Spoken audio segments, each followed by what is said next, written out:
পরে যখন বৃষ্টি হয় না, ফিরাউনের লোকজন জিজ্ঞাসা করে, খুদা দীর্ঘদিন তো আমাদের মাঝে কোনো বৃষ্টি নাই, আমাদের মাঠ ঘাট এমন অবস্থা হয়ে গেছে দাঁড়ানোর মতো অ্যাবিলিটি নাই। তখন ফিরাউন রাত্রেবেলা গভীরে যে আল্লাহর কাছে প্রার্থনা করলো, হে রব্বুল আলামিন, আমি তো বড় ক্ষুধা না, বড় ক্ষুধা আপনি। বড় ক্ষুধাকে আপনি। তার মানে ফিরাউন আল্লাহর কাছে কি প্রার্থনা করছিল, দিছিল। এরপরে মুসা আলাইহিস সালামের কাছে একদল এসে বলল, হে আল্লাহর নবী, দীর্ঘদিন আমাদের এলাকাতে কোনো বৃষ্টি হচ্ছে না, তো আমরা কি করতে পারি? তখন মুসা আলাইহিস সালাম আল্লাহর অনুমতিক্রমে তখন এই সালাতুল ইস্তিসকার নামাজ পড়ার হুকুম দিলেন এবং নিজে পড়ালেন। তার মানে আমরা ইতিহাস থেকে জানলাম এই নামাজের প্রথম প্রচলন হয় কার থেকে? কার থেকে? ফিরাউনের থেকে না, মুসার থেকে। ফিরাউন তো প্রার্থনা করছিল, আর মুসা নিজে কি প্র্যাকটিক্যালি নামাজ আদায় করছিল। তার মানে এটার ইতিহাস হযরতে মুসা আলাইহিস সালাম থেকে শুরু হয়েছে। এরপরে নবী মুহাম্মদ সাল্লাল্লাহু আলাইহি সাল্লামের সময়ে এরকম একটা প্রচলন ছিল। সম্মানিত উপস্থিতি, এই নামাজ পড়ার মূল উদ্দেশ্য এটাই। এই দুনিয়াতে আমি আপনি অসংখ্য গুনাহ করছি না? আজকে আমি আপনি অসংখ্য গুনাহ করার কারণে আজকে দেখেন অনেক শিশু কষ্ট পাচ্ছে, অনেক পশু পাখি কষ্ট পাচ্ছে, অনেক গাছগাছালি আমার আপনার অত্যাচারের কারণে কষ্ট পাচ্ছে। আল্লাহ তাআলা বলেন, যাহারাল ফাসাদু ফিল বাররি ওয়াল বাহরি বিমা কাসাবাত আইদিন নাস। আল্লাহ পাক রব্বুল আলামিন বলেন, জলে স্থলে ততক্ষণ পর্যন্ত মহান রব্বুল আলামিন কোনো বিপর্যয় দিবেন না যতক্ষণ না আমরা দুনিয়াতে বিপর্যয় সৃষ্টি করব না। তার মানে আমরা আয়াত থেকে বুঝতে পারলাম যে এই দুনিয়াতে আমরা অসংখ্য বিপর্যয় সৃষ্টি করছি, আল্লাহর নাফরমানি করছি, এই কারণে আমাদের উপরে এত বিপর্যয়। এরকম তাপদাহ আমাদের কি দেওয়ার প্রয়োজন ছিল? আল্লাহ ওয়াদা করছে, যতক্ষণ পর্যন্ত তোমরা দুনিয়াতে অপকর্ম করবে না ততক্ষণ তোমাদের উপরে কোনো আযাব গজব আমি আল্লাহ দেব না। এরপরে আল্লাহ তাআলা সূরা আল ইমরানের 110 নম্বর আয়াতে বলতেছেন, কুনতুম খায়রা উম্মাতিন উখরিজাত লিন-নাস। তোমরাই শ্রেষ্ঠ উম্মত, মানুষের মধ্যে তোমরাই কি শ্রেষ্ঠ উম্মত। তা'মুরুনা বিল মা'রুফ ওয়া তানহাউনা আনিল মুনকার। সুতরাং তোমরা সৎ কাজের আদেশ করো, অসৎ কাজকে নিষেধ করো, যারা অসৎ কাজ করছে তাদেরকে নিষেধ করো। তার মানে আমরা আজকে কি সৎ কাজের আদেশ করি নাই, অসৎ কাজের আদেশ করছি মানুষকে, এই কারণে আমাদের উপর এই গজব। তার মানে আমার আপনার গুনাহ করার কারণে আজকে শিশুরা কষ্ট পাচ্ছে, এই গাছগাছালি কষ্ট পাচ্ছে, পশু পাখি কষ্ট পাচ্ছে আমার আপনার কারণে, যেটা আল্লাহ তাআলা নিজে বলেছেন। তার মানে মূলত এই নামাজ পড়ার উদ্দেশ্য আল্লাহর কাছে ক্ষমা চাওয়া। কি চাওয়া? এই নামাজে কিন্তু বেশি বেশি ইস্তেগফার পড়া। জানেন এই নামাজে যে খুতবা দেওয়া হয়, খুতবা না দিলেও সমস্যা হয় না। খুতবার প্রচলন আগে সম্ভবত ছিল না, এখন বর্তমান প্রচলনটা আসছে, নামাজ শেষ করে খুতবা দেওয়া হয়। তো মূলত খুতবা বলতে আমরা কি বুঝি? খুতবা একটা বক্তব্য। খুতবা কি? খুতবা কি বুঝেন? খুতবাটা কি? জুম্মার সময় যখন ইমাম সাহেব খুতবা দেয়, ওটা কি দেয়? বক্তব্য দেয়। কোন বক্তব্য দেয়? যেটা ইমাম সাহেব বাংলাতে আপনাদের কাকে অনুবাদ করে শুনিয়েছে, সেটাই কি বক্তব্য। সেটাই কি ওই খুতবার মধ্যে আরবিতে সেটা ফুটিয়ে তোলে। এবার বুঝতে পেরেছেন? তার মানে খুতবা মানে যে কোনো খুতবা পড়ে আপনি খুতবা দিয়ে দিবেন, নামাজ হয়ে যাবে, সেরকম কিন্তু না। খুতবা আপনি যেটা আলোচনা করছেন সেই ভিত্তিতে আপনাকে খুতবা দিতে হবে। কিন্তু সেই কাজ যদি না করে অন্য খুতবা দেই তাহলে কি হবে? তার মানে খুতবা মূলত বক্তব্য একটা। এজন্য সম্মানিত উপস্থিতি, এজন্য আমরা আল্লাহর কাছে বেশি বেশি প্রার্থনা করব এবং কান্না জড়িত স্বরে আল্লাহর কাছে আমরা চাইব। দেখেন আমাদের সমাজের অবস্থা খুবই খারাপ। আপনারা যদি বাংলাদেশের দিকে লক্ষ্য করেন, কতটুকু চিন্তা ভাবনা করেন আমি জানি না, আমি যতটুকু চিন্তা ভাবনা করে দেখছি আপনারা ঘুমিয়ে আছেন বর্তমানে। আমাদের উপর যে পরিমাণ হিন্দুত্ববাদেরা জুলুম নির্যাতন চালাচ্ছে, এভাবে চালাতে থাকলে সামনে 3-4 বছরে আমাদের তারা দখল করে নেবে। আমরা অনেকেই নাম জানি গাজওয়াতুল হিন্দ, নাম শুনছেন?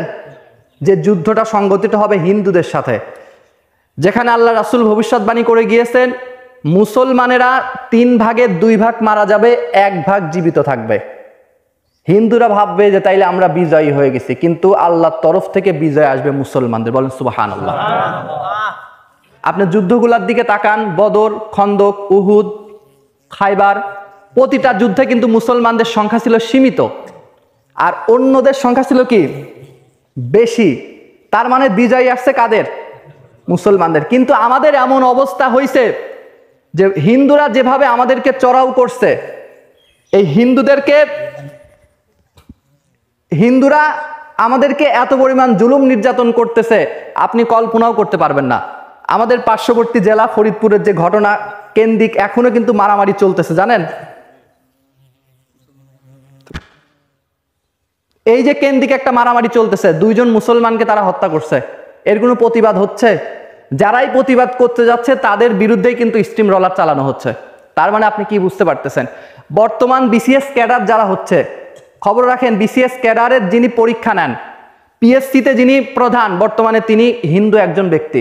তো চিন্তা করেন, মুসলমানের বেটা যদি বিসিএস ক্যাডারের পরীক্ষা দিতে যায়, যদি ভাইবা রিটেন পিলিতে পরীক্ষা দিতে যায়, তো ওই মুসলমানের বেটারে আগে নেবে নাকি হিন্দুজনের আগে নেবে? কাকে আগে নেবে? বর্তমান যারা মাদ্রাসায় পড়ে বা স্কুলে পড়ে, দেখবেন যে যে লেভেলের পড়ে সেই শিক্ষক সেই ছাত্রকে বেশি মূল্যায়ন করে না? স্কুল কলেজে যে সিস্টেমগুলা, শিক্ষকের কাছে যদি আপনি না পড়েন আপনার পাস মার্ক কম দেয় না? এরকম দেয়। কিন্তু তার মানে হিন্দুরাই আজকে জায়গা জুড়ে নিয়েছে বিসিএস ক্যাডার, বাংলাদেশের সর্বোচ্চ র্যাঙ্কের যে চাকরি। চিন্তা করে দেখেন কি জন্য? কারণ প্রতিটা সেক্টরে তারা। আমাদের পাংশা থানায় তাকান, বর্তমান যিনি ওসি সাহেব, উনিও কিন্তু হিন্দু না মুসলমান? মানুষ ভালো, কিন্তু আমি গেছি ওনার সাথে কয়েকবার দেখা সাক্ষাৎ করছি, মানুষ ভালো, কিন্তু কি সে ব্যস্তটা কি হিন্দু। যখন আমাদের উপর জুলুম নির্যাতন, যখন দেখবে যে হিন্দুত্ববাদ বেশি হয়ে আসতেছে, তখন ওই ওসি সাহেব কি আমাদের উপর কি জুলুম নির্যাতন করবে? এটা স্বাভাবিক। কারণ মায়ের থেকে মাসির দরদ বেশি হয়।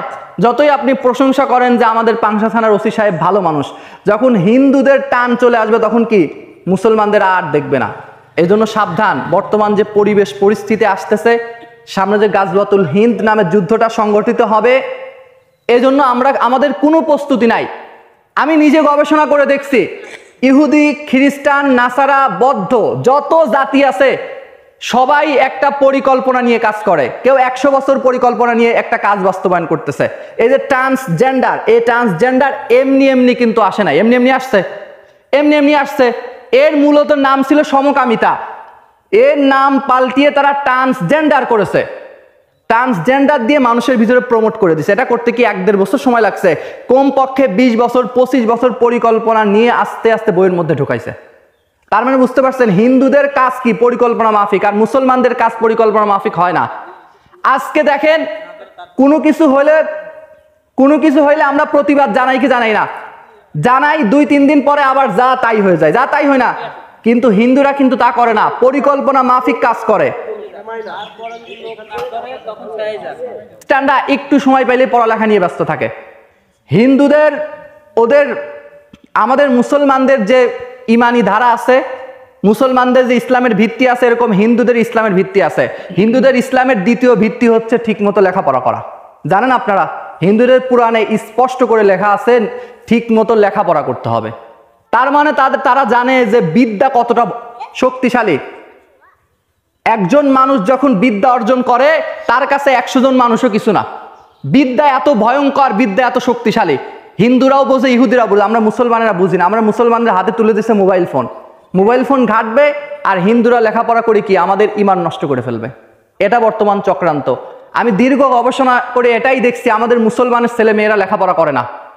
মুসলমানের ছেলে মেয়েরা পারবে নকল করে পাশ করার, আর চাকরির ভাইভাতে যেহেতু পারবেই না। আর হিন্দুরা লেখাপড়া করতেছে, চাকরির ভাইভাতে এমনিতে ওদের লোক আছে, ওদের চাকরি কনফার্ম হয়ে যাবে। এইভাবে তারা আজ থেকে 100 বছর বা 200 বছর পরিকল্পনা নিয়ে তারা বাস্তবায়ন করে একটা কাজ। আর আমি আপনি পরিকল্পনা নাই, এজন্য আমাদের অবস্থা এই, আমাদের ইমান নষ্ট হয়ে যাচ্ছে। আমরা আল্লাহর কাছে এত দোয়া করি, আল্লাহ দোয়া কবুল করে। কেন দোয়া কবুল করেন? আপনি সুদ খাচ্ছেন তাও আল্লাহর কাছে দোয়া করেন। আমি চিন্তা ভাবনা করি, শয়তানও তো আল্লাহর ভয় পেত যে সুদ খাওয়ার পরে আল্লাহর কাছে কিভাবে দোয়া করে। সুদের কারবারি চলতেছে, দোয়াও আল্লাহর কাছে চলতেছে।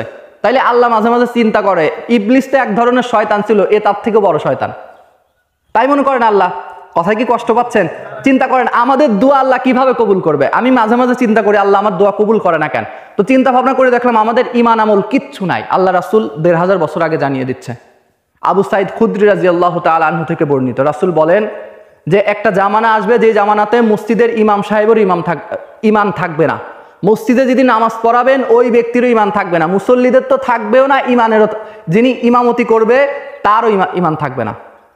তাহলে কত বড় ভয়ঙ্কর হাদিস আল্লাহ রাসূল বলছে। এখন আপনি চিন্তা ভাবনা করে দেখেন, আপনি হারাম কাজও করতেছেন, আপনি খারাপ কাজও করতেছেন, অশ্লীলতার মধ্যেও আছেন, আবার নামাজও পড়তেছেন, আপনি আল্লাহর সাথে ধোঁকাবাজি করতেছেন। ওই জন্য আল্লাহ তাআলা জানিয়ে দিচ্ছেন, আলাম তারা কাইফা ফাআলা রাব্বুকা বিআসহাবিল ফিল আলাম ইয়াজআল কাইদাহুম ফি তাদলিল। তোমরা কি দেখো নাই যে তারা যে কৌশল অবলম্বন করছিল সেই কৌশলকে আমি ব্যর্থ করে দিয়েছিলাম? তার মানে সব থেকে বড় কৌশলী কে? আল্লাহ। তো সম্মানিত উপস্থিতি, আমরা এত পরিমাণ আল্লাহর কাছে গুনাহ করছি, নিজের গুনাহগুলা যদি আপনি নিজে কল্পনা করেন দেখবেন যে পৃথিবীতে আপনার মতো খারাপ মানুষ নাই। এরকম মনে হয় কি হয় না? প্রচুর গুনাহ আপনি করছেন, প্রচুর মানুষের অর্থ সম্পদ আপনি লুট করে খাইছেন, মানুষের হক মেরে দিছেন, নানান রকম অপকর্ম আপনি করছেন। এরপরে আল্লাহ তাআলা আপনাকে বিদ্যা অর্জন করতে বলছে, সে বিদ্যাও আপনি অর্জন করেন নাই। আল্লাহ তাআলা বলছে আপনার এলেম অর্জন করার কথা, দ্বীনি এলেম তলব করার কথা, আল্লাহ তাআলা বলছে এটাও আপনি করেন নাই।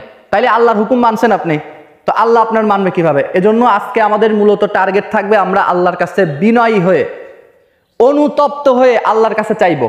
আর এই নামাজটা একটু ব্যতিক্রমী নামাজ। এই নামাজের মুনাজাতটা করা হয় উল্টা করে। কিভাবে? উল্টা করে। প্রতিটা নামাজে মুনাজাত করি আমরা কি করে? এভাবে। কিন্তু এটা ব্যতিক্রমী নামাজ, এজন্য এই নামাজে মুনাজাত করতে হয় কি করে?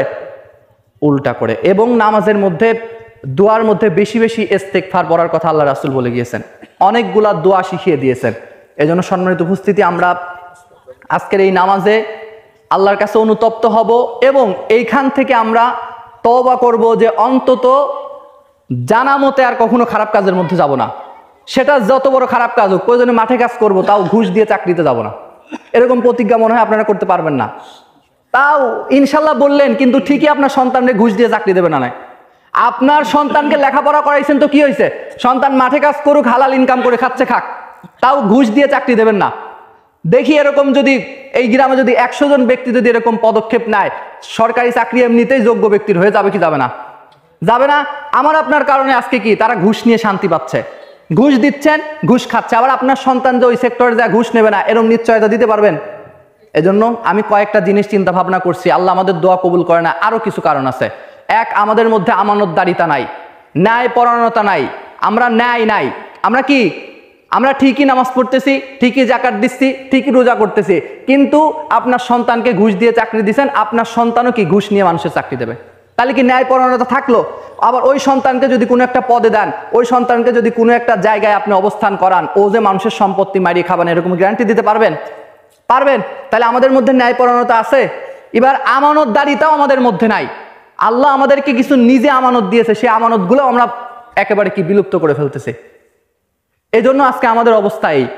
এজন্য আমরা সর্ব অবস্থায় আল্লাহর কাছে দোয়া করব। এবং আজকের নামাজ যেহেতু ব্যতিক্রমী একটা নামাজ, নিয়ম হচ্ছে খোলা ময়দানে রোদের মধ্যে নামাজ পড়া। আমরা সকলেই অবগত আছি যে দীর্ঘদিন ধরে আমাদের দেশে বৃষ্টি নাই এবং দিন দিন তাপমাত্রার সেলসিয়াস বেড়েই চলতেছে। 44-45 পর্যন্ত বোধহয় উঠছে, না 44 পর্যন্ত উঠছে। তো আপনি চিন্তা করেন, এভাবে যদি উঠতে থাকে তাইলে কি আমাদের অবস্থা খারাপ হয়ে যাবে না? বলেন। আর এর থেকে মূল সমস্যা আর একটা, আমরা গাছ কেটে ফেলি। কি করি? গাছ কেটে ফেলি। গাছ যে কতটা আমাদের উপকার করে এটা আপনি কল্পনা করতে পারবেন না। গাছ থেকে আমরা অক্সিজেন গ্রহণ করি। আপনি যদি কোনো একটা মিটার নিয়ে এসে গাছের এখানে মিটার ধরেন, গাছের এখানে দেখবেন তাপমাত্রা একরকম, এই ময়দানে আর একরকম তাপমাত্রা। কখনো খেয়াল করে দেখছেন এটা? আমি নিজে পরীক্ষা করে দেখছি যে গাছের এক জায়গায় কোনো একটা ছায়া জায়গায় তাপমাত্রা পরীক্ষা করি আর বাহিরে এসে করি, তাপমাত্রা অনেকটা কি ডিফারেন্স। আমরা গাছ আমাদেরকে অনেক সাহায্য করে, উসিলা মূলত গাছ আমাদের, কিন্তু আমরা গাছগুলা কেটে ফেলি। কি করি? গাছগুলা কেটে ফেলতেছি আমরা। এই জন্য আমাদের পরিকল্পনা আজকে থেকে থাকবে যে আমরা গাছ রোপণ করবো। পারবো তো ইনশাল্লাহ? সবাইকে অন্তত একটা টার্গেট নিতে হবে যে 5টা করে গাছ আমরা কি রোপণ করব। কয়টা করে? বাড়ির আশেপাশে 5টা করে। করা যাবে তো ইনশাল্লাহ? সেটা যে কোনো গাছ হোক। আপনাকে আমি বলতেছি না যে আম গাছ লাগান, আপনার যদি সুপারি গাছ লাগানোর প্রয়োজন হয় লাগান, কলা গাছ লাগান, অন্তত 5টা করে গাছ লাগান। লাগাবেন তো ইনশাল্লাহ? আজকে থেকে এখান থেকে এই ময়দান থেকে ওয়াদা করতেছেন, বাড়িতে যাবেন, যে কোনো গাছ আপনার বাড়িতে লাগান। অন্য জায়গায় লাগানোর কথা আমি বলতেছি না, অন্য জায়গায় লাগানোর কথা আপনি বলতেছেন। অন্য জায়গায় লাগাতে অনেকে কি লাগাতে চাইবেন না। এই জন্য আপনার বাড়ির আঙিনায় লাগান, যেখানে দেখেন যে রোদ, ওইখানে কয়েকটা গাছ আপনি রোপণ করেন। দেখবেন যে আল্লাহ তাআলাও কি আপনাকে সহযোগিতা করবে। আর গাছ থেকে আমরা যে অক্সিজেনটা পাবো, এই অক্সিজেন কিন্তু খোলা ময়দানে আমি আপনি পাবো না। শহরগুলোতে আপনি তাকান, গাছগাছালি না থাকার কারণে ওদের গরম বেশি, হিট স্ট্রোক করে কিন্তু অধিকাংশ মানুষ এখন মারা যাচ্ছে, জানেন আপনারা? এইগুলা শহর অঞ্চলে বেশি হচ্ছে, কারণ কি শহর অঞ্চলে কোনো গাছ নাই, নিঃশ্বাস নেওয়ার মতো, অক্সিজেন গ্রহণ করার মতো গাছ নাই। এজন্য আমরা আজকে থেকে এখান থেকেই কর্মসূচি নিলাম যে আমরা কি বাড়িতে গাছ রোপণ করবো তো ইনশাল্লাহ? পারবেন তো ইনশাল্লাহ?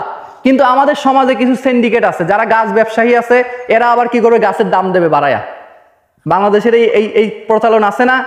অন্যান্য দেশগুলাতে কিন্তু আরো কমায়া দেয়, আর আমাদের দেশে গাছের দাম দেবে বাড়ায়া। কবে তো যাক, গাছের কর্মসূচি দিচ্ছে, তার মানে গাছের দাম বাড়াই দিলে ওরা তো কিনাই লাগবে না। এই সিন্ডিকেট আপনারা করবেন না। গাছ যে দাম সেই দামেই কি বিক্রি করবেন। এজন্য আমরা আল্লাহর কাছে বেশি বেশি দোয়া করব, এবং আজকের এই নামাজে বেশি বেশি দোয়া করব আল্লাহ তাআলা যেন আমাদেরকে রহমতের বৃষ্টি দান করে। আমরা দেখেছি যে দুবাইতে, সৌদি আরবে এদেরকে আল্লাহ তাআলা এমন বৃষ্টি দিছে যে এক বছরে এত বৃষ্টি তাদের হয় না। এদের মধ্যে একটা কারণ, সেটা হচ্ছে তারা মেঘমালাকে তারা কেটে ফেলে। আপনারা জানেন বিজ্ঞান এমন শক্তিশালী, কিন্তু বিজ্ঞানের থেকে শক্তিশালী কে? আল্লাহ। বিজ্ঞান চিন্তা ভাবনা করছে যে মেঘমালাকে কাটে আমরা এক বছরের বৃষ্টি একদিনই নিয়ে নেব। বিজ্ঞান এটা ভাবছে। এটা মূলত আবিষ্কার করছে পশ্চিমারা। তথ্য জানেন? সম্ভবত একটা বই আছে আমার কাছে, ইংরেজি বই, বইটার নাম খেয়াল আসছে না, বইয়ের মধ্যে এই তথ্য দেওয়া আছে। মূলত 100 বছর আগে তারা পশ্চিমারা আবিষ্কার করছে মেঘমালাকে কেটে এক বছরের বৃষ্টি তারা একদিনে নিয়ে নিতে পারবে। বিজ্ঞান এটা আবিষ্কার করছে। পশ্চিমারা এটা কাজে লাগাই নাই। কেন কাজে লাগাই নাই? জানে যে হিতের বিপরীত হয়ে যেতে পারে। কি পশ্চিমারাও আল্লাহর ভয় করে, আর মুসলমানের আল্লাহর ভয় করে না, আরব কান্ট্রির উপর ছাড়িয়ে দিছে। তো দুবাই চিন্তা ভাবনা করছে যদি আমরা এই কাজটা করি আমাদের মানুষ শক্তিশালী মনে করবে। এরা এবার কি করছে, মেঘমালাকে কাটছে।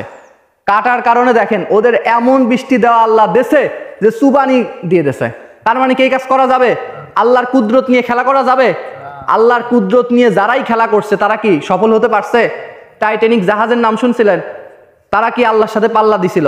সামান্য একটা বরফের টুকরার সাথে ঘষা খেয়ে তার অবস্থা খারাপ হয়ে গেছে। তার মানে কি আল্লাহর কুদরত নিয়ে খেলা করার অধিকার আমাদের কি নাই? আল্লাহ সৃষ্টি নিয়ে গবেষণা করার অধিকার আল্লাহ দিয়েছে। বুঝতে পারছেন? আল্লাহর কুদরত যেগুলা, সেগুলা কি আমার খেলা করার জায়গা না। আল্লাহ সৃষ্টি করেছে এগুলা নিয়ে কি গবেষণা করার। এজন্য আমরা বেশি বেশি আল্লাহর কাছে দোয়া করব।